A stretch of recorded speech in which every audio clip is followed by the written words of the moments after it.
Hello again, everybody, and welcome to another episode of the Experience Maker Show. I'm Dan Gingiss, customer experience, keynote speaker, author, podcaster, and coach, and also interviewer for today. Very happy to have you with us for another great conversation about a topic revolving around customer experience. Before we start, I just wanted to make sure that all of the listeners or viewers of this show are aware of the fact that I currently have available a new CX challenge. It's the 10-day CX challenge. It's completely free. Every day you will get a 60 or 90-second video from me. It's actually one of those fun whiteboard videos with a little hand drawing across the screen. And it's going to give you a customer experience challenge to work on for your business. They're simple, they're practical. Grab the team. It's a great team building activity. And after 10 days, you're going to find that you have changed some of the culture in your company and have really started thinking more along the lines of truly customer-centric companies. So go to 10daycxchallenge.com and sign up for free.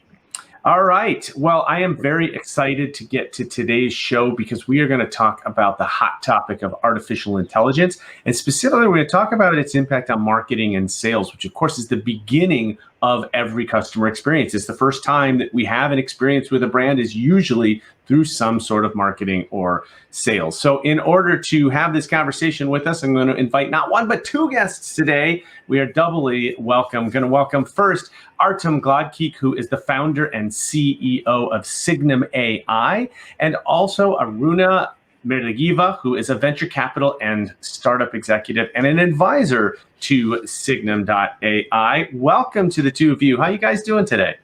All good. Thank you so much, Dan. All good. Awesome. Well, I'm excited to have you guys on. Why don't we just start by, if you could, Artem, why don't you start? Tell us a little bit about yourself and a little bit about Signum, and then Aryuna will do the same with you, and we'll take the conversation forward. Yeah, sounds good. Thank you. So thanks to them for this participation. My name is Artem. I'm CEO and founder of Signum.ai. As a student, I launched a couple of offline projects, and one of them is still operating. That experience helped me to understand how business works in reality and what responsibility and leadership means.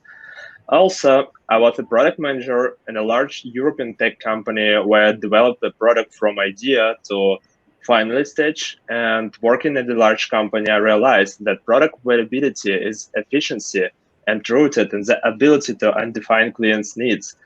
And I have a lot of experience in developing promotional digital product in US, AS, UK market. And with the age of 24, I exit my machine learning startup.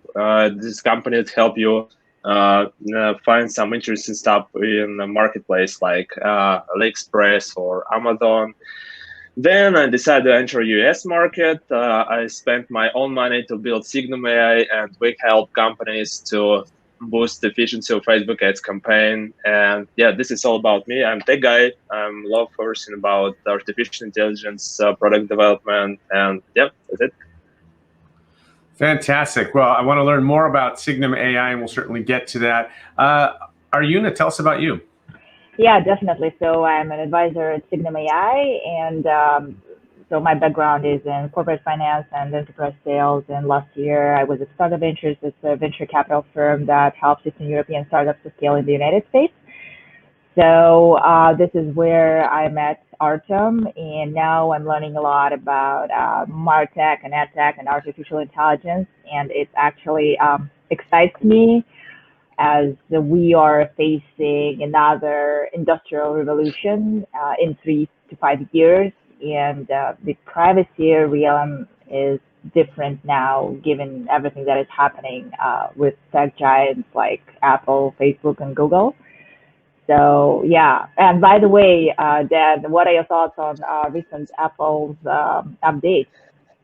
It's definitely shaking things up, and as Apple tends to do. And so I think as marketers, we always tend to be in that following position. Apple, Facebook, Google, somebody made a change. Now we got to react to it. So it'll be interesting to see. Let's get a little bit into artificial intelligence and martech. And Artem, as you know better, I'm sure, than anyone, You've seen that graphic that circulates every year where there's 100,000 different martech solutions that are out there. And I remember when I worked for a martech company, we used to try to find our logo on that little graphic.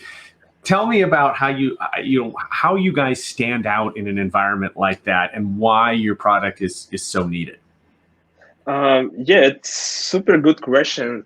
It's all about, and this time we have a big change to change the industry, because right now this is new privacy policy and world, and right now we're just talking about the creation economy. Everything has changed. Everything has changed, and every solution that we used before doesn't work in a new reality, because we talk about privacy, we talk about how people just generate content, how people just to read content or understand, and this is absolutely new way. And for us, like a company who built new martech solution, this is a really big chance to build new product who will just impact in an industry, because this is absolutely new way. This is Apple and Google just looking for closed ecosystem, and he don't want to share cohorts with other advertising company, with other media company. This is absolutely new, because maybe 20 or 25 years ago, we don't realize how it works. But right now, this is really interesting time. We have a lot of data for fine-tune or AI model, yes, and we have a big opportunities on the market, because everything has changed. And I think this is good fit and good matching, because we can build the most efficiency product basically on this technology, because we have a lot of data and we have a good point on the market to build this product. Yeah, this absolutely changed. It's everything is new. It's old product doesn't work in new reality. This is why we do this in the Signum.ai. And Aruna, what drew you to be a part of Signum? Obviously, you see a lot of different companies and potential investments out there. What was it that stood out? Definitely. Actually, AI excites me a lot. And what I'm thinking is that we are entering new privacy reality. And why I asked about the recent Apple's update is just because no one knows basically what's going to happen. And if we become the drivers of this progress, like this industrial revolution that awaits us in like 2-3 years, that would be amazing. And specifically that Signum.ai creates the solution for businesses where target accuracy drops down significantly, and where companies are looking for ways to decrease their costs of customer acquisition. So that, I think, will bring a lot of value to the world and in general to the community. So that actually drove me to work with Signum.ai. That's great. That's awesome. I'm going to jump to a couple audience questions right now. Actually, last week's guest, Tony Amante Shepers, has a couple of questions, one for each of you. I'm going to start with you, Aryuna. He says, curious if a tech investment firm has a ranking list of what they require before considering investment. In other words, what are you looking for when you're looking for, trying to sift through all the thousands of applicants out there? So as I switched sides from like VC world to startup world, and now I'm more responsible for like fundraising processes in several startups, I can tell that once we speak with investors, it's really important to let them know what your month-to-month growth is, what your traction is, and it's less about the vision that you have, it's more about the results that you bring.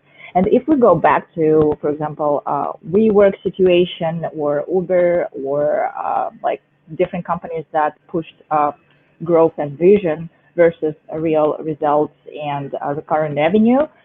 So that would be the main point. And if I answered that correctly, like, or if it makes sense, it's just like wanted to see. So the question was like, what points VCs consider when they want to invest in a company, right? Yeah. No, that's great. I appreciate that. And then Artem, Tony's question for you, a great question, is how does a martech firm win over AI skeptics, particularly the ones that think that you're coming after their job, right? Oh no, if I bring you guys on, then you're not going to need a marketing team anymore, and I'm going to lose my job. How do you combat that pushback? So this is a super duper question about how people think about artificial intelligence and how it will impact in the future.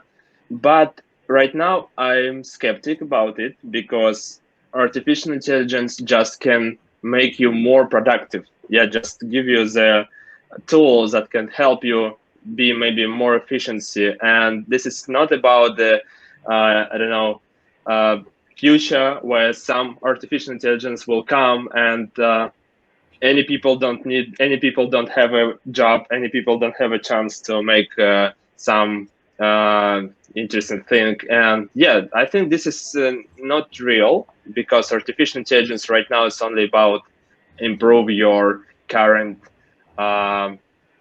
skills. This is my vision. Yeah.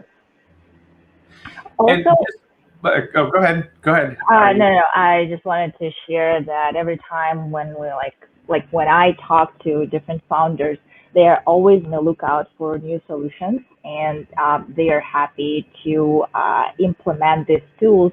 But everyone understands that AI is not there yet. Maybe it will take like 2, 3, 5 years when everything will become autonomous.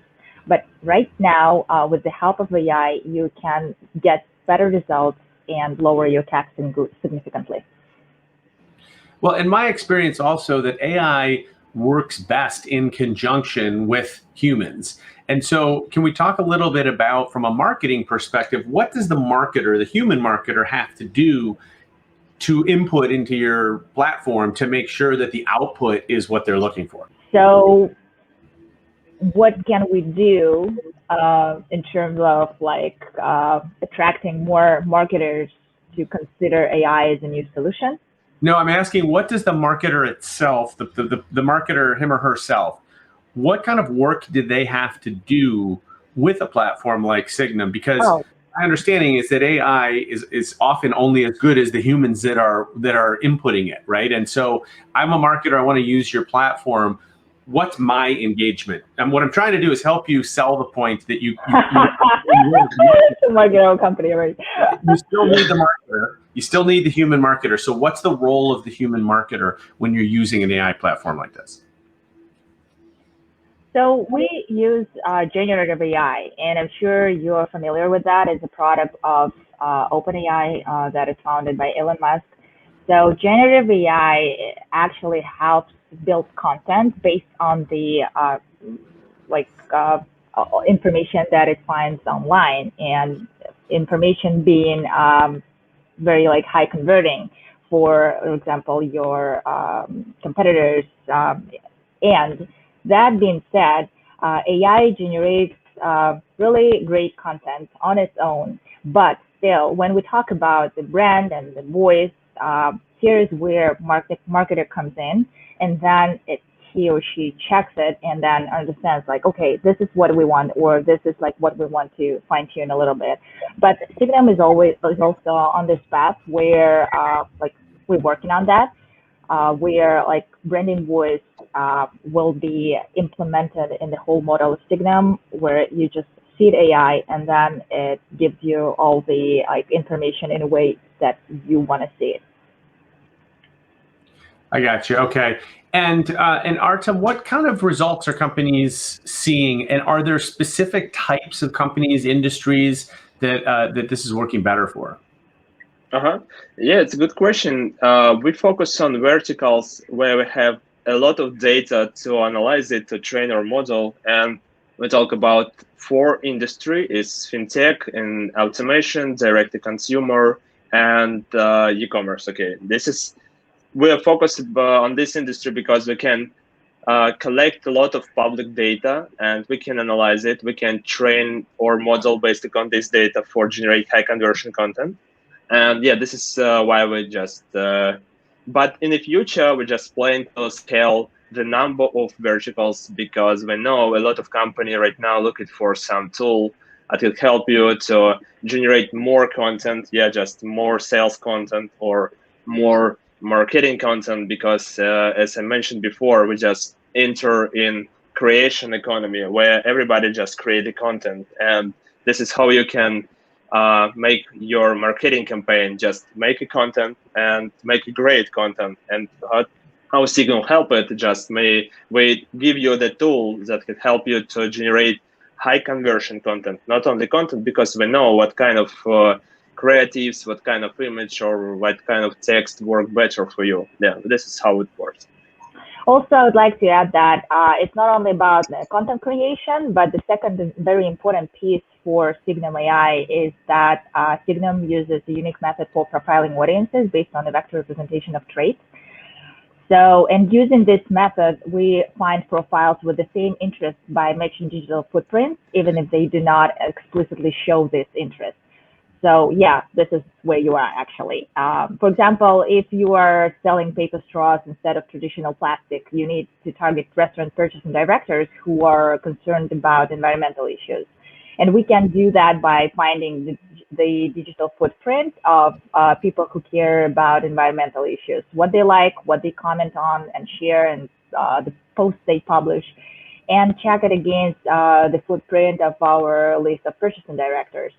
So we select those whose pull traits coincide as much as possible, and this is our custom audience for your campaign. And when you combine this custom audience and generative AI, as a result, you get this hyper-personalized content, and the right people get the right message.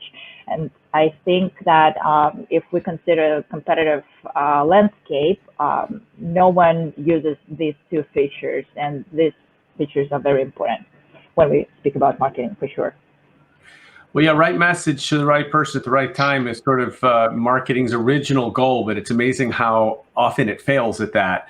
And so definitely technology can help there. I really liked that the website, and you were also building on this, Aryuna, about the website talked about that it's hyper-personalized audiences. So how do we get to, I always make the joke that, if you put me in a persona of, a mid-40s white bald guy in the suburbs of Chicago,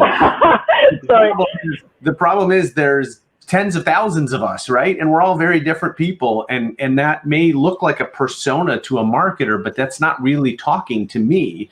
So how do you get at this? How do you dig down into this hyper-personalized so that you know that Dan is different from his neighbor who might also be a mid-40s white bald guy in suburban Chicago, but is a totally, has different likes and different income and different background and all that sort of thing? Right. So how do we get information about our audiences, right? So we pull data from our second-party data vendors, and we put our pixel on the side of various suppliers of goods and services, and based on visits of this sites, form custom audiences on Facebook. However, I have to say that neither we nor our clients see contact information for audiences, as it is fully encrypted.